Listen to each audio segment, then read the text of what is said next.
Hey, my name is Wade Matawi, and I write shoemaking books. Now, so this is actually the first book I wrote, and this book is actually was written for my development team. I started in the shoe business in the mid '90s, and I was a designer and developer and a product manager, and eventually I came back to be a development manager, and I had a team of six or eight. I say kids; they're all in their 20s that were new to the business. They had been designers or maybe QC technicians, and we really had to had to teach them about how shoes are made so they could actually go about doing the design and the development of shoes. So, I had always been traveling to Asia with back in the old days of telephone, but of course now a camera phone, and just taking pictures of the process. And so I had a big 3-ring binder of photographs, hundreds of them, about sort of what goes on inside of a shoe factory. So when I had this team of people that I needed to train, I said, okay, well, let's go ahead and we'll take all those pictures and we'll put them together into a book.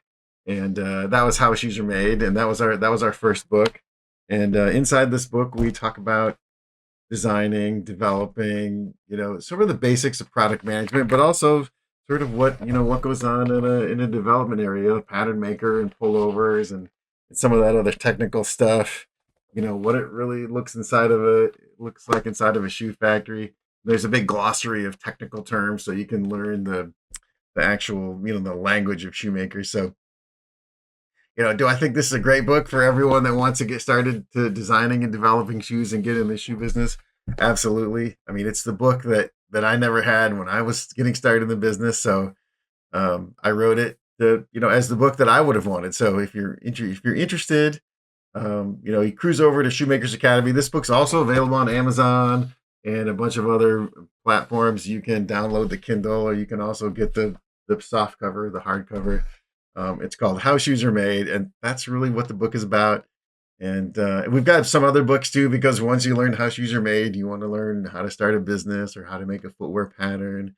Also, what materials go into shoes, and if you want to see the difference between a real shoe and a fake shoe, we've got a book for that too. So cruise over to Shoemakers Academy. Again, I'm Wade. Thanks for listening, and hey, check it out.